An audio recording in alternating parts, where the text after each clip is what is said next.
اسلام کی بنیاد 5 چیزوں پر نبی پاک صلی اللہ علیہ وسلم کا انتہائی خوبصورت فرمان۔ بسم اللہ الرحمن الرحیم۔ حضرت ابن عمر بیان کرتے ہیں، رسول اللہ صلی اللہ علیہ وسلم نے فرمایا، اسلام کی بنیاد 5 چیزوں پر رکھی گئی ہے: گواہی دینا کہ اللہ کے سوا کوئی معبود برحق نہیں، اور یہ کہ محمد صلی اللہ علیہ وآلہ وسلم اس کے بندے اور اس کے رسول ہیں، نماز قائم کرنا، زکوٰۃ ادا کرنا، حج کرنا اور رمضان کے روزے رکھنا۔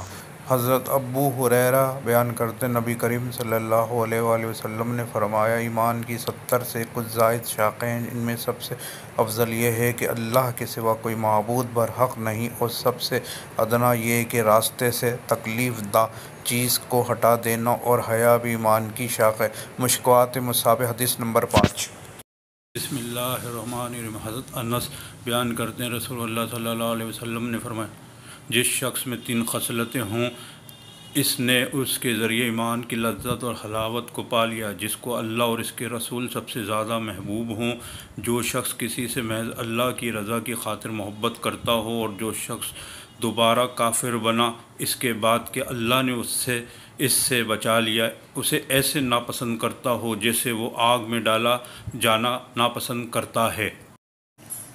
حضرت ابو ہریرہ بیان کرتے ہیں، رسول اللہ صلی اللہ علیہ وسلم نے فرمایا، اس ذات کی قسم جس کے ہاتھ میں محمد صلی اللہ علیہ وسلم کی جان ہے، اس امت کے جس یہودی اور عیسائی نے میرے متعلق سن لیا اور پھر وہ مجھ پر اتارے گئے دین و شریعت پر ایمان لائے بغیر فوت ہو جائے تو وہ جہنمی ہے۔ مشکوٰۃ مصحف حدیث نمبر 10۔